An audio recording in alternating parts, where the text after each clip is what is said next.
Today is March 9th, 2024, and the latest results are in for California's 75th Assembly District. Republican Andrew Hayes, president of the Lakeside School Board, and Democrat Kevin Juza have been locked in what on the surface appears to be a close battle for second place in the primary election. Whoever gets second will face first-place finisher Republican Carl DeMaio in the November election. As predicted in today's new release of counted ballots, Hayes surpassed Juza for that all-important second-place slot. Based on how this race was trending, I was almost certain this would happen today, and the trends have remained stable. Now, on the surface, this race may seem too close to call still, but because the trends in each subsequent new release of ballots over the last few days have been so stable, I am nearly certain the November election is going to be Hayes versus DeMaio. Here's why. So I've been tracking each day what percent of the newly counted ballots each candidate receives in every update. On the March 7th update, DeMaio took 40% of the votes counted that day. On the 8th, he took 45%, and today he took 42%. But of course, this is a battle for second place, so what really matters is Hayes and Juza's percent take in each update. Yesterday, Hayes received 24% of the new votes, and he's done that again today. Yesterday, Juza received 15% of the new votes, and today he went up to just 16%.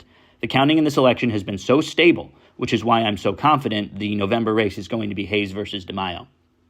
Yesterday, Hayes was 789 votes behind Juza, and he just picked up a net of 1,349 votes on Juza, putting him 560 votes ahead.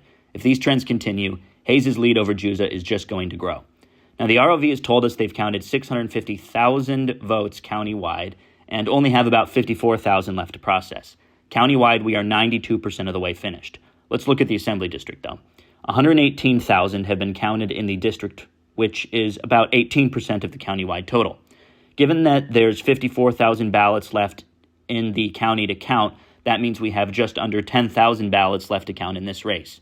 They counted about 14,000 ballots in the district today, so all the counting will probably be finished by the next update, and it will take a miracle to save Juza. Now, the math is a little nutty in these multi-candidate races where you're tracking a battle for the second golden ticket into the general election. We just figured out how many ballots are left to count district-wide, but of course, not all of those votes will be for the only two candidates that matter at this point, Hayes and Juza. But if you add the 2% take of the new ballots together, it's been basically 40% every time, and today it was 40% right on the money. That means there's almost certainly less than 4,000 ballots left in the Hayes-Juza two-way race.